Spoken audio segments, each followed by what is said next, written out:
Martin Scorsese's classic crime caper Goodfellas follows mafia hood Henry Hill as he works his way up the mob ladder.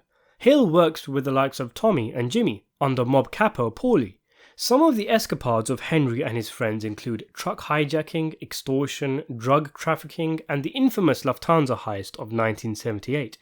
Naturally, when one lives a life drenched in criminality, it's not uncommon to get caught and spend time in prison, as so happens to Henry and Jimmy when the duo beat a debt-ridden gambler and threaten to throw him into a lion's cage at the zoo. The sister's victim turns out to be a typist for the FBI and ends up sending Henry, Jimmy, and even her brother to jail. During his 4-year stint, Hill deals drugs with other prisoners to keep his finances afloat, and a classic scene in prison where Henry and the gang prepare a meal for themselves showcases how prison really wasn't too bad for wiseguys, according to Hill.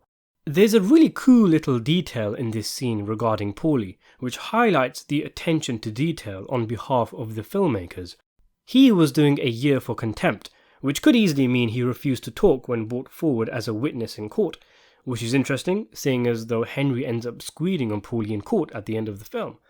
But there's a shot where the camera pans from left to right, showing Johnny Dio and Vinny cooking, with Henry out collecting supplies for their meal, and Paulie is sitting alone at the table having a drink, somehow managing to still look like a man of authority, a king in the middle of a prison cell dressed in a bathrobe.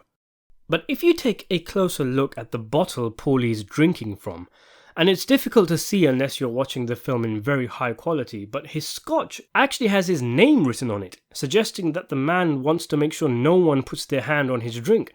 It's a great little touch from the filmmakers to add authenticity and believability to the scene.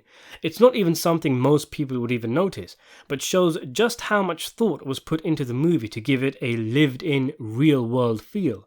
Not to mention the bottle itself looks to be a Listerine mouthwash glass, which is probably how the drink was smuggled into the prison in the first place. Again, it's just stunning attention to detail, not just having the detail itself, but giving it an entire backstory of how it would have entered the building, and yet, chances are, the vast majority of audiences, no matter how many times they've rewatched the film, will have never picked up on this brilliant detail. And it makes sense that Paulie would be the one to mark his drinks with his name, given he is the mobster with the highest level of authority in the film.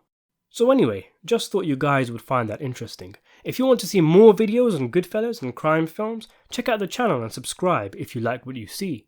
Thanks for watching.